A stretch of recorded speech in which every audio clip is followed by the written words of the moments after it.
शेतकरी मित्रांनो, तुम्हाला माहित आहे का कोणत्या विद्राव्य खताचा वापर पिकाच्या कोणत्या अवस्थेमध्ये करायला पाहिजे?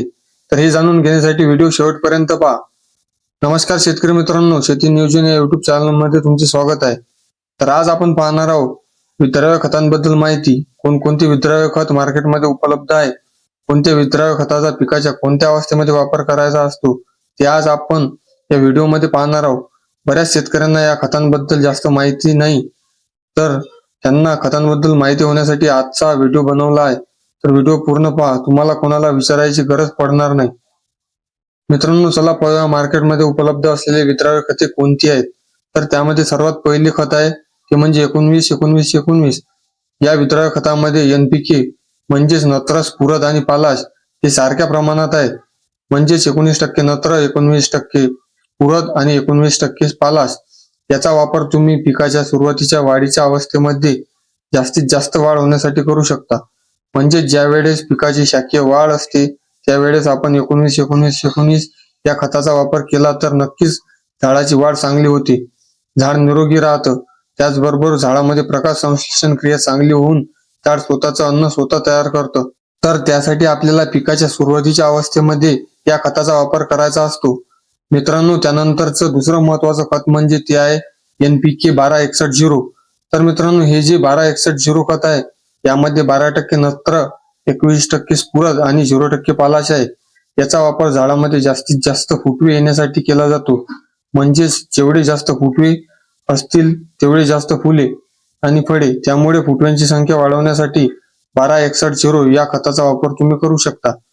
मित्रांनो, त्यानंतरचे महत्वाचे खत म्हणजे NPK 13-0-45. तर या विद्राव्य खतामध्ये 13% नत्र, 0% स्फुरद आणि 45% पालाश आहे.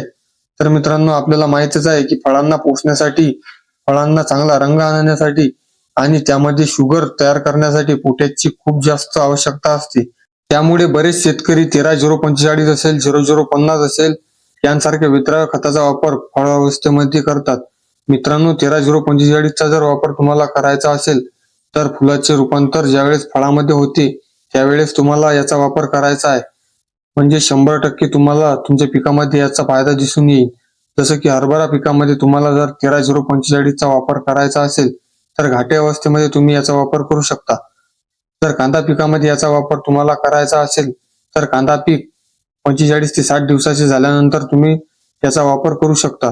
तरचं महत्वाचं खत म्हणजे 0-52-34. या खतामध्ये 0% नत्र, 52% स्फुरद आणि 34% पालाश असतं.